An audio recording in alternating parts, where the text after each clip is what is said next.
Today, there isn't really an anti-war movement, and I think that's a real problem. If you look back 60s, 70s, 80s, to be anti-war, anti-Western militarism was an understood political position. Right. In the mainstream media, you would have people like John Pilger, you'd have papers like The Guardian before they became fully bought out by the security services, but it would be a respected position in academia. Think about the sort of anti-war movement, LSE, people like Tariq Ali. So it might not have been the biggest movement, but it was a respected, understood political position. And you had a criticism of Western foreign policy that was made in a broader political framework, a criticism of Western power, imperialism and so on. So you absolutely did have, as well at the same time, government smears, all sorts of things going on. But nonetheless, you still had that kind of backdrop that to be critical of Western foreign policy was an understood political position. And I think what happens in the early 90s, end of the Soviet Union, of course, and the rise of humanitarian intervention, reframing of conflicts such as the Yugoslav breakup and wars as a new Holocaust, you have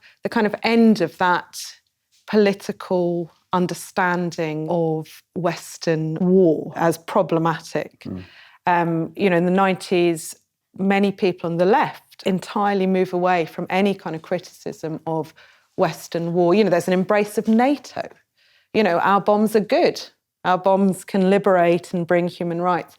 And I think that's a real problem. I think there was still something left in the late 90s, but also even in the 90s, you had politicians in parliament such as Tony Benn, Tam Dalyell, who, for example, when it came to Kosovo in 1999, stood up and said, and were very supportive of the very small anti-war movement I was involved, who stood up and said, this is wrong, and we just don't have that anymore.